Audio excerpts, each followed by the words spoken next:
These are just legendaries, so these are some examples of legendary powers. This is for Diablo 4, if you guys know. Damaging enemies with a heal and has up to 46% chance to summon an ancient to perform the same skill. It happens once every 5 seconds. What a crappy power. What? So like best case, perfect roll, 50%. Right? Perfect roll. You assuming that your character does literally no damage outside of one upheaval, leap, or whirlwind every 5 seconds, and you're just doing no damage, generating resource for that. On a perfect roll. Rank slot is a damage slot, so it is competing with all damage-based legendary powers. 50% increase to damage. That's it. That power sucks. It's so bad. Nah, we're gonna play BGs after. Damaging enemies with leap, upheaval, or whirlwind has up to 400% chance to summon. Oh. What? Wait, no. This is much worse. It has to proc on a lucky hit. So it's not 46. It's way less. Okay. I understand. This is bad. This is bad, but on a different item. Trample now summons 6 landslide pillars of earth during its duration that deal normal damage. I don't know what normal damage is. Oh, of normal damage, like without other legendary powers. So an anti-scaling mechanism. I mean, that's interesting. Okay. Trample is now also a nature, magic, and earth skill. I think Trample is the movement skill, which does okay damage. That's cool. I don't know. I don't know if that's good or not. I don't know, maybe. Overkill. So, my understanding is that unique items, they have this, like, rose color to them. Instead of this, like, mango orange color thing. And the stats in gray, they're just random. See how they're the same gray? So you could get an overkill that just has really bad stats and you have to like reroll them. The difference is that if you get like a legendary mace, it can have any power that a one-hand weapon could have. But if you get a unique mace, it always has this one. But uniques are, I think, rarer is the idea. So uniques are supposed to be more build defining.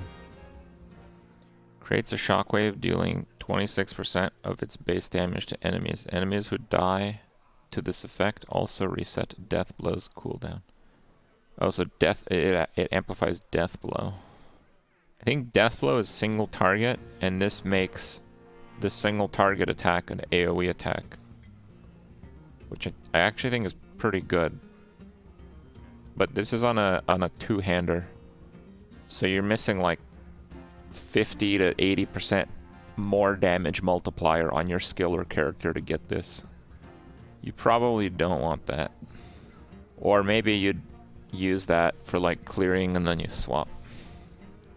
Gain stealth for 2 seconds when killing enemies with shred. Breaking stealth with an attack grants ambush, which guarantees crit for 1.9 seconds. That does sound really good, yeah. These are the sigils. These are basically maps. Tier 3 map, Tier 17 map, Tier 29 map. Tells you where it is. Revives allowed. I hate that it's a mechanic. This is like golf. Get below par 12. Or else. I don't like how, like, I think it should be a set number of revives or just nothing. I actually think revives in Greater Rifts and D3 were fine. Like, they didn't need improving. If you die, it's just harder to make the timer. Perfect. What is this? Oh, okay. So you can upgrade the glyphs. For every 5 intelligence purchased within range, deal 3% increased poison damage. Okay. More of those. Okay, so this is part of the Paragon tree. Is this the character stats or the Paragon contribution of stats? I think it's the Paragon contribution of stats. Because it's on the Paragon board, right? I mean, who knows? They have plants when you click advanced stats, so I don't know, but it looks like it's part of the Glyph system to me. That's a lot of stats. And this is kind of what I was saying, where first I thought like the classes with the good skills were just going to be way stronger, like Sorc and whatever, and then I thought Barb was just crappy because the skills just suck, Druid sucks. And then I looked at the items and I realized that like a Barb was going to get so many more stats than like a Sorc because they scale up, like all the damage on the weapons just has more weapons. So I'm like, okay, almost certainly Barb's going to be top DPS late game because of that. But after I did some more thinking, I imagine that there would be a significant amount of power in the Paragon system. And eventually it'll probably be refined to a point where it's actually filling the gaps in balance with the skills. But on launch, I don't expect that. It'd be amazing, but I mean, let's get real. That ain't gonna happen. But I think one thing that will happen and change my perspective on it is probably all the classes get a similar power level from the Paragon system. Like, do they have like a... Like, I saw on the stream, they had a node that was like 5 wisdom or something. It's not like Barb has nodes that are 6 wisdom, right? That's not how it works, I think. So, I think because this is like a significant amount of power and all classes kind of tap in it in fairly similar ways, it actually lowers the gear advantage that the Barbarian has. So, I am no longer certain that Barb is top DPS late game. I think it is open ball game right now. Crackling energy damage. They have the rare nodes. 32 damage to elite. You guys know how insane that is? That's an entire powerful legendary power on any character. So the Glyph system has enormous power. 32 damage to elites.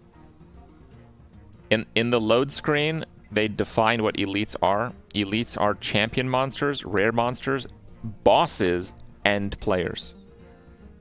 Just so you guys understand. Yeah. So if you just get to this point, 32 more damage against anything that takes more than 1 hit to kill. So this tells me that the Paragon system is an enormous source of power to characters. Bonus, another 16 to elites if requirement is met. Yeah, 48%. That's crazy. Like I actually didn't pick up on this in this stream. I was doing a few things from time to time. I didn't actually see these values. These values are absurd. It's completely absurd. They did say that the requirements for these goes up with each additional board. So the order that you pick the boards is relevant. And it's actually kind of an interesting system, right? Because, like, if you're a Sorc, you don't want dexterity, for example. But, like, I want that, right? So I would actually want to pick this board first and, like, an int-based board last, right? Because I actually don't want dexterity. So that's pretty important, I think. Because a lot of people, when they start playing Diablo, they're going to be like, oh, that's the strongest one. I'm going to get that one first. And then they're going to have like 700 out of 200 int. And then the other boards are completely bricked. Right? So, yeah, it's actually a little backwards. I think people need to be aware of that. It's kind of a cool system, but I think it's going to catch people off guard. And you can see here, 40,000 to respec the point. How many points did they say there were? Hundreds. Hundreds of points. So good luck with that. Yeah, I think that's gonna be a pretty big noob trap. People are just gonna go for the glyphs they think are the strongest, and they're gonna get wrecked. That's based on 100. So the respec cost goes up as you level, but it also goes up with each point you ever respec. I think that system is not good, just on a personal level. I think that's terrible. Alright, what else we got? So we got legendary nodes also. Crackling energy has 25% chance to not consume a charge when triggered. Cracking energy's damage is increased by 2% per 20 total intelligence. Current bonus 50%. 20 total intelligence. So it's got like 500 from just the Paragon. So let's say I get 1,000 int. You have 1,000 int. That is going to be 2% per 20. So this is a 1/10. 100%. So double the damage of your crackling energy with 25% chance not to consume a charge. I mean, that's a big number, but I don't know if you can really scale the crackling energy to be the main source of damage for your character. Maybe you can. I don't really have a good grasp on that mechanic personally, so I'm gonna opt out of going further on this one. I don't really know. But that's a lot. Doubling anything is a lot, right? Because, I mean, you know, if they design a cool and interesting game, each one of the options is strong enough to be used on its own, right? I mean, that's not really how it works out, like, ever, but if Crackling Energy is a decent enough build on its own, and then you double it, then that's just gotta be really good. It's not from Paragon, it's just total? Right, so I believe this is the Paragon-based stats. So I'm guessing that if they get 500 int, because this is clearly an int character, if they get 500 int from the Paragon system, I'm just wild guessing that they have 1,000 int on their character. Oh, this is total stats? Oh, okay. How do you know that? Everything else on this page says Paragon. This is not the character's info. This is the Paragon. You can see the tab. I mean, in any case, it's okay. Even if it's 50% with something, it's clearly total stats. Oh wait, there is a way to check. Yeah, you're right. Yeah, the dexterity one. Okay, you're right. Yeah, it's 315. Okay, you're right. So that is total stats. So I guess that would be like 50%, and then 25 to not use. So 25 to not use increases the efficiency of it by 33%, and then 500 is 50%. So that's not too bad.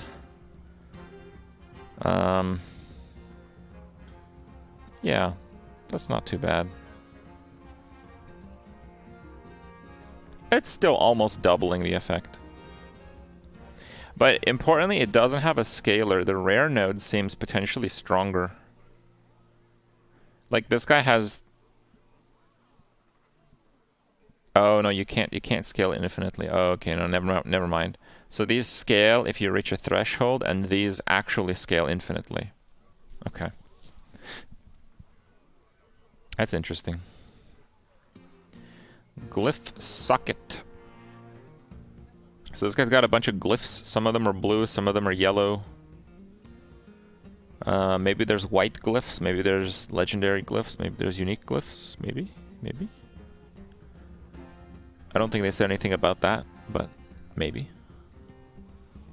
Lightning resistance, crackling energy damage, int. You deal 10% increased damage for 4 seconds after casting a defensive skill. That's a little crap. Okay.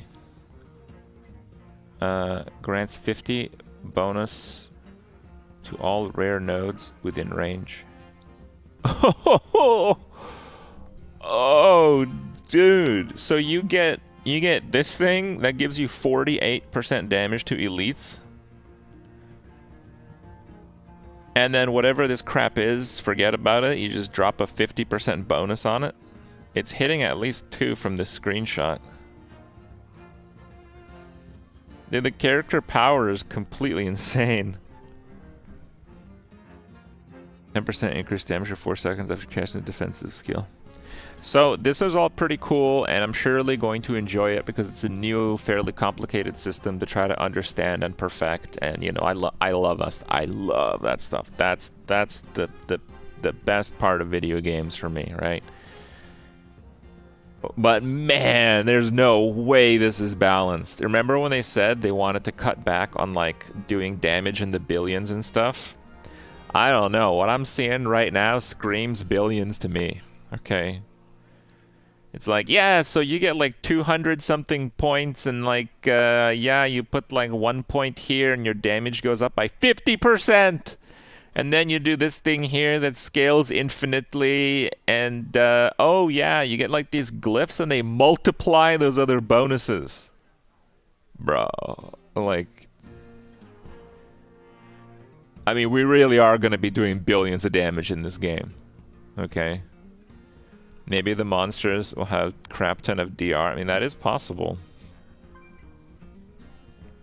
The way that I look at it is, if everything multiplies everything, and you have a crazy amount of sources, the balance just becomes really difficult. Right? Like PoE is a real anomaly in this field. Its complexity and number of things that you can utilize to increase the power of your character, but it's still really unusual to have a character that really just crushes the game, right? So yeah, most games when you have this many significant multipliers on damage and defense, and this is crazy to me. I didn't really see the values in detail when they streamed it. That is a bit of a concern for balance, but again, I'm sure I'm going to enjoy it. Maybe they'll scale these back if it actually becomes that type of problem. And the reason I mention that is because, I mean, they actually addressed this problem. They didn't want Diablo 4 where you do like billions of damage like Diablo 3. They said it's not really that fun, and they're right about that. It's kind of dumb, you know, just adding zeros to your character. Like, okay, just so we're clear. Okay. Having a specific order of nodes on multiple Paragon boards that predict how many each stats and sequencing the ones that are harder to obtain later, that's pretty interesting. I love that. This is a cool system. Something that you can scale by stacking the crap out of one stat, love it. Something to multiply and amp up and strategically position to make these more effective, I also like it. But then when you take everything, it is just adding zeros and zeros and zeros. I think they really should take a look at these bonuses and start scaling them back. It'll get out of hand way too fast. These are scary level bonuses. Like, it's insane to me that you can get 1 point on a Paragon tree that ups your damage by 50% against anything that actually requires it. That seems insane to me. But alright. 10% increased damage after casting a defensive skill. If that scales infinitely, my Sorc build is like the best build in the game, because I can probably cast like 20 of them.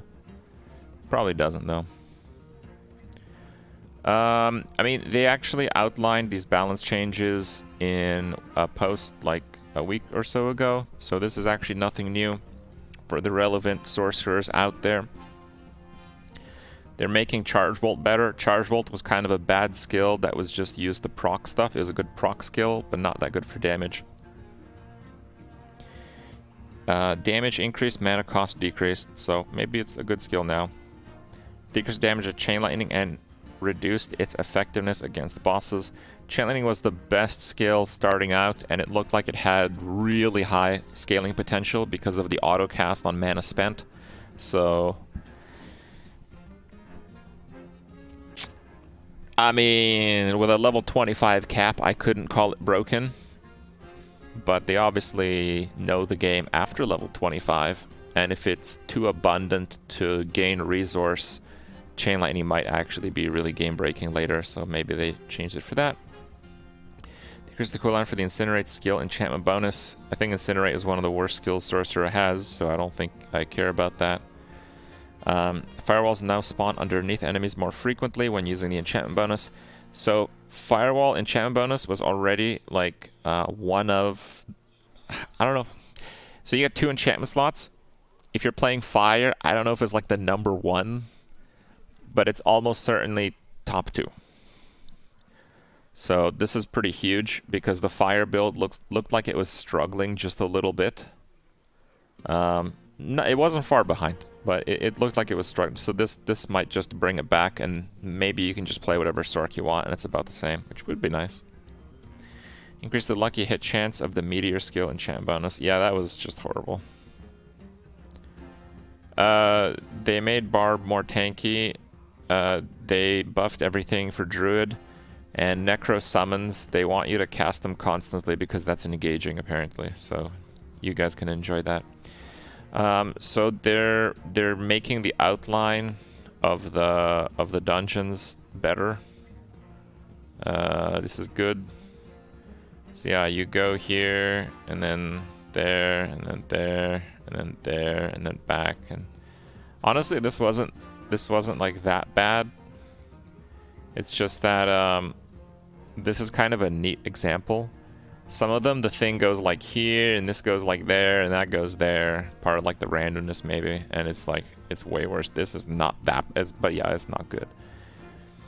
And then this looks kind of bad. It's like, wait, but it just looks more random. First of all, it should look a bit random. It's a goddamn cave, okay? But I think that these type of layouts, even though this is obviously like this is the solution, if each map has something like this and it's quasi-random, it's actually really interesting because if you farm, like in PoE, if you do a map once, almost every map you're like, this map sucks. But then if you do that map like 10 times in a row, you really like get a grasp for the best like route in it. So you kind of get like mastery over that terrain, and that's really cool. And I think this type of layout does encourage that. But I think the first clear is going to feel pretty terrible anyway with this, because you don't know if you go there or there. So it's still whatever. But eventually, this is definitely the way to go with it.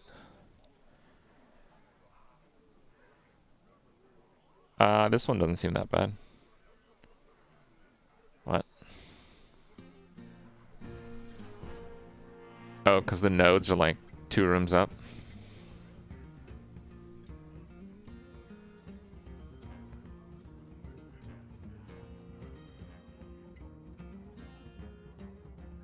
Oh, and this one is like long, but this isn't? I don't know. I'm gonna need a ruler for this one.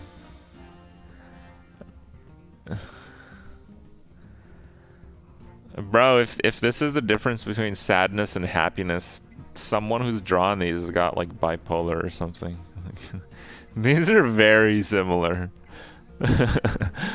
It's like slightly better up there. It's about as bad back here. Yeah, okay, whatever. So we got unique items. This one seems ridiculous. Harlequin Crest. 20 DR and 4 to all skills. It's like, okay. If you're planning on using a different item in your helmet slot, think again. Alright. We're all gonna be Harlequin Crest enjoyers in D4. This is just so insane. Like, yeah, it overwrites a legendary power, but the helmet one is shared with other slots. There's no way 20 DR and 4 to... Like, 4 to all skills is so crazy. In the higher levels of teleport, this is like... You're gonna have, like, a 2-second teleport CDR from, like, 3.5 seconds. Like, it's...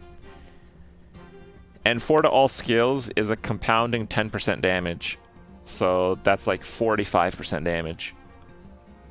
Let's say 50. Let's say 50, because some skills get improved in other ways as well, not just the damage bonus. So, because like they might have cooldowns as well. So this is like 50 damage, 20 DR. Literally every character is going to use this.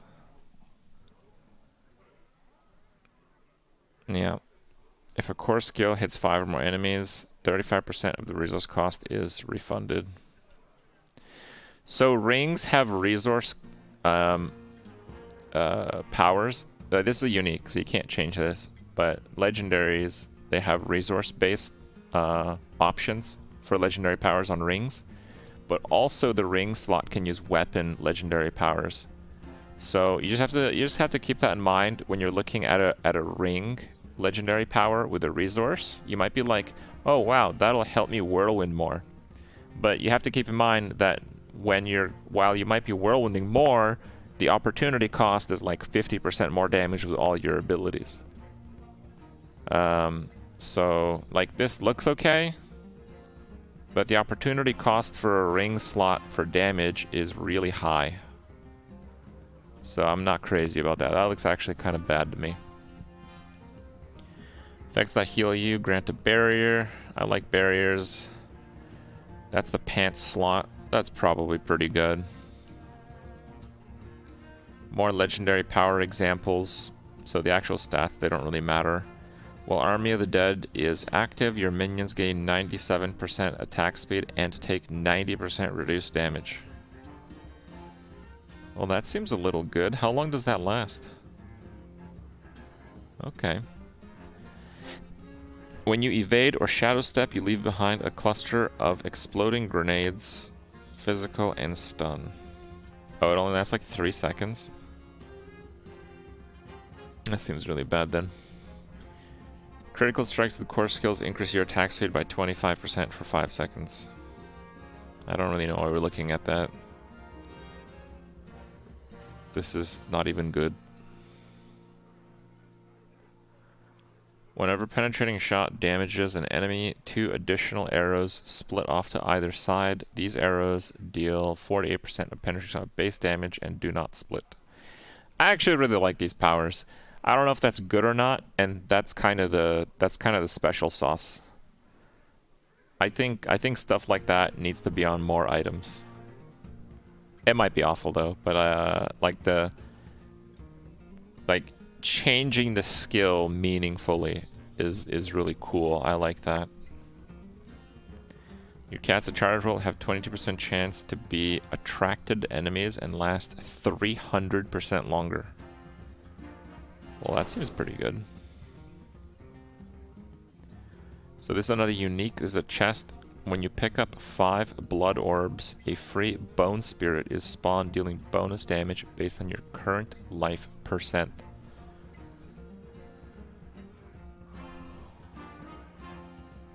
Okay. I think there are abilities that can spawn blood orbs, and spawning blood orbs just by default is actually really powerful already. So that's kind of interesting. Word of Hakan is an amulet. Your rain of arrows is always imbued with all imbuements at once. Always imbued. Is rain of arrows like an ultimate skill? Or is that like a core? Because that seems insane. It is an alt? Okay.